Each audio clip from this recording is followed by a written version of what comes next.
Ready? Nope. Yeah, go ahead. Joined now by Siena head coach Jimmy Patsos and senior guard forward Lavon Long. Coach, if you could please be with an opening statement. I'm really pleased with the game. Thanks for the crowd. Good crowd for the night before Thanksgiving. We played good defense. Lavon was terrific. That's why he's sitting here. We've got to work on our turnovers, but that game was about playing 40 minutes of defense. I think we took a big step. We have a lot of work to do, but we're heading in the right direction. I thought Khalil Richards is really learning. That's kind of why I was on him and Kadeem the whole game, because this is going to matter down the road. But Khalil seems to be, it's funny, Khalil really wants to learn. He comes over and says, hey, what should I do? I say, it's all right, Kadeem is just, he's been idle for 2 years. He didn't really play at Richmond. But between those two, we're trying to get somebody, to help Marquise handle the ball. Lavon was great. I thought Brett played with a lot more energy. He's got to make a few more shots, but he doesn't care. And Javion, his usual self. Evan and Willem look like a little tandem we could play in the bigs. Willem gives us, you need an athletic guy in this league. Willem's pretty good there, and that's about it. The rest was the young guys. The turnovers are clearly a concern, but we were playing hard on the defensive end, so that's okay. I can live with that. Bottom line is, we won the game, great crowd, and I'm really happy Lavon seemed to be back to his old self. Mark. Jimmy, when you look at the defensive improvement, how much do you factor in the opponent? Probably 50. You know what? That's a really good question. Partly do, but they played GW tough. They played UAB tough. They clearly don't shoot the ball well, but we were playing a lot harder than we did at Asheville. We played pretty well at Kansas. They're Kansas. My thing is I wanted to get consecutive stops, and we got those in. But, they went to the NCAA 5 years ago. George, the coach there, knows what he's doing. They have a new group. But I look at effort, and our effort was better. I got to watch the tape, because I didn't realize how poorly our effort was in Asheville until I watched the tape. But I do think that, the effort was better, the communication was better, and we were moving around towards the ball better, and Brett was moving better. We got to get Brett moving better. His knee's hurt. He's an older guy, but his effort was better tonight. There was a point where you went up 25 and you called the timeout and you were already lighting into the players. What was that all about? That was about defense. No, you're right. Kadeem Smitten didn't tell Evan that the guy was going to the corner, and Kadeem's a really good kid, and he's really energized. He's like one of the most popular guys on campus, and all he does is talk. So I wanted to know why he wouldn't talk on the court. I said you can't Twitter or Facebook that. Evan was there. Just tell the guy Evan's coming in the corner. So I was a little upset with Kadeem and Khalil. Why didn't you guys tell a big guy that he was in the corner? And so they weren't answering me, so I wasn't going to stop until they answered. And we agreed the other day in the locker room that we need to get a little more emotional, including me in the huddles. I can sit back. There's no yelling, cursing. What are you doing? Evan Fisher's a big guy out there. It's tough when you're on a perimeter. I was a big guy in college, and he's got two guys, and he didn't even say he was coming through to the corner. We're not going to win the MAC. We're not going to win Sunday. We're not going to beat St. Bonaventure, one of the best teams in the country.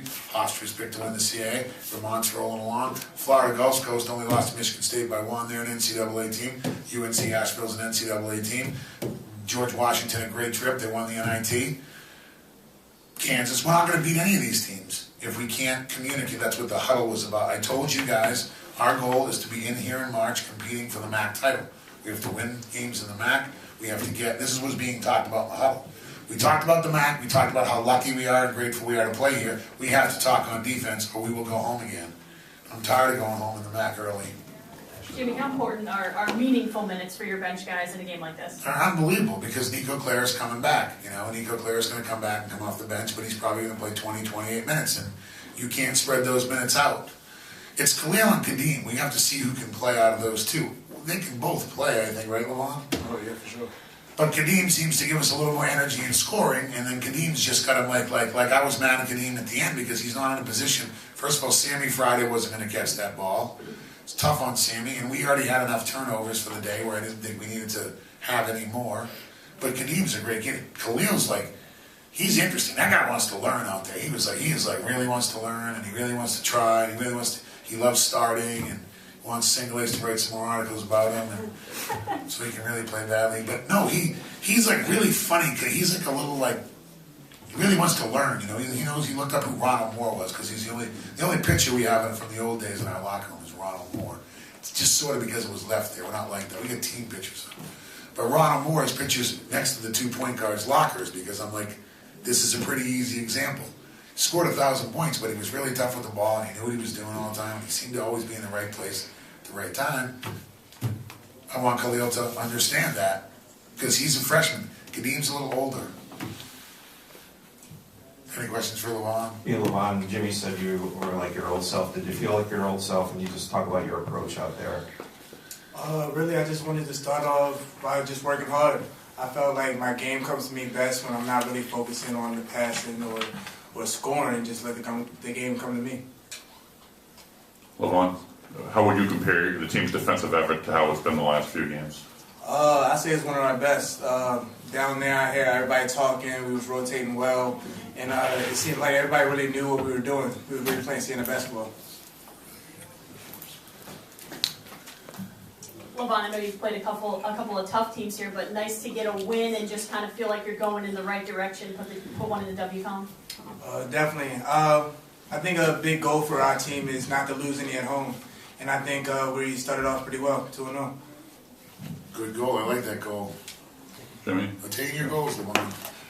I mean, after the break, next game is the Albany Cup. How do you feel about going to Albany and playing at Sefke for the You know, first it's time? going to be a good course. I mean, the players want to play it. They're hosting the game. You know, it's funny because, yeah, I know it's a great game for the community and there's all kinds of stuff. That's why John D'Argenio and I fought so hard to keep that series going. But it's going to be interesting. We don't have to do anything for that game. In other words, except go play. If they're hosting it, they're in charge of everything. We're guests there. That's a road game for us. So it's going to be interesting. I think it's clearly one of the great games in the country. I've said that. You know, I just think Xavier Cincinnati has that emotional, and they have the attendance. Georgetown, Maryland is new, and that's been only revived recently. It's just not that many like out of conference games, because I think somebody wrote an article about Carolina Duke. The only problem is they're in the same league. I don't know who wrote that. So that takes away from them. This is like a one-time meeting. I've been looking around. Wisconsin Marquette's a really good game. When Wisconsin's the host, they host. Sometimes they play neutral. We're going up there to play, and it's fine. You know, it's a game for the players and the community and everybody. Though that's my point. Is that's like a really important game because it helps recruiting and it helps the players and all that. But I'm worried about the MAC. I'm worried about every game we play because we play St. Bonaventure the game after that. I can circle every game. Vermont has a circle. Hofstra's really tough down there, and they play in a good arena. The Florida Gulf Coast might be the best team we play this year. They have, after I only watched them play Michigan State, so that's another reason I don't get any sleep. They lost by 1. They could have won that game, and we're going down there to play them on the road because, A, it's a great mid-major game. My boss does a great job of getting quality mid-major games. We'd love to have Louisville come here. Maybe Maryland will come here. I'll play Herder more minutes. But like Florida Gulf Coast is unbelievable. That's Dunk City. They're really good. They went to the NCAA. UNC Asheville, like that. They dropped a banner. But in other words, Florida Gulf Coast coming back here. College Charleston's coming back here. I saw Bucknell win. They're picked to win their league, and we're going to Glens Falls. And I think my boss deserves a lot of credit to take that game to Glens Falls, where people want that game. All our games are good games. This game is more important for the players, but it's just another tough game on the Siena College schedule. That's why we have the toughest RPI schedule in the MAC for the second year in a row. It's not a coincidence. Everybody have a wonderful, happy Thanksgiving. Happy Thanksgiving. On three, 1, 2, 3. Happy Thanksgiving. Thanksgiving. All right.